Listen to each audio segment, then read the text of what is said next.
ایک حدیث ہے جو آپ نے بار بار سنی، بڑی مشہور حدیث ہے، جس میں ہمارے نبی نے ہمیں بتایا ہے صلی اللہ علیہ وسلم کہ آگاہ ہو جاؤ، سن رکھو کہ تم سب کے سب چرواہے ہو۔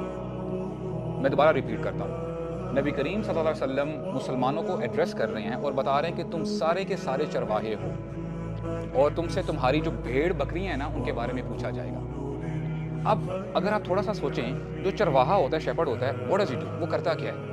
جو اس کا ریوڑ ہوتا ہے نا، وہ اس کا خیال رکھتا ہے، ان کو پروٹیکٹ کرتا ہے، ان کو جب کوئی بھوک لگنے لگتی ہے، کوئی ان کی خوراک کا وقت آ جاتا ہے، ان کو وہ پرووائڈ کرتا ہے، ہر قسم کے ڈینجر سے ان کو پروٹیکٹ کرتا ہے۔ ہی از بیسیکلی اے پروٹیکٹر، اے مینٹینر، اور اپنے جو فلاک ہے اس کا ہمیشہ خیال رکھتا ہے کہ کہاں پہ اگر ان کو نیند آ رہی ہے تو وہاں پہ پڑاؤ ڈال کے سویا جائے۔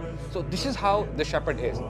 اور اگر ہم اپنی زندگیوں کے بارے میں بات کریں، اے فادر اور اے ہسبینڈ، وہ اپنے گھر والوں کے لیے شیپرڈ ہے، وہ مسئول ہے۔ He has to take care of his flock, جو بھی اس کے گھر والے ہیں، اس کے بچے ہیں، اس کی بیوی ہے، سو اینڈ سو فورتھ۔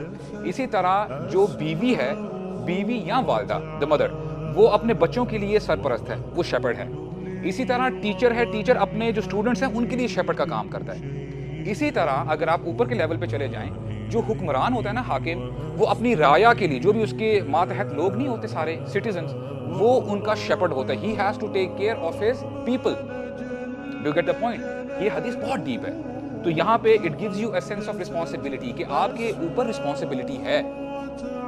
اب عمر رضی اللہ عنہ کی جب بات آتی ہے نا، he was the Shepard of this امہ۔ ایک دفعہ وہ ایک اونٹ کو دیکھتے ہیں، اور دیکھتے اس حال میں کہ جو اونٹ ہے نا بڑا ایگزاسٹڈ لگتا ہے، کہ بڑا تھکا ہوا ہے، اسے کام کاج بہت زیادہ لیا جا رہا ہے۔ تو وہ اس اونٹ کے پاس آتے ہیں اور اس کے سر پہ ہاتھ پھیرتے ہیں اور کہتے ہیں کہ مجھے ڈر ہے کہ اللہ تعالیٰ مجھے تیرے بارے میں نہ پوچھ لے، کہ اے عمر، تیری رعایا کے اندر جانور بھی اگر اس کے اوپر بھی ظلم ہو رہا ہے، کہ عمر شاید تجھ سے سوال نہ کر لیا جائے۔ اور یہ بھی وہ کہا کرتے تھے، اگر میری حکومت میں، اگر دریائے فرات میں، ریور یوفرٹیز، وہاں پہ اگر بکری کا بچہ بھی مر جائے نا، او Umar, you will be held accountable for that, تجھ سے سوال کیا جائے گا۔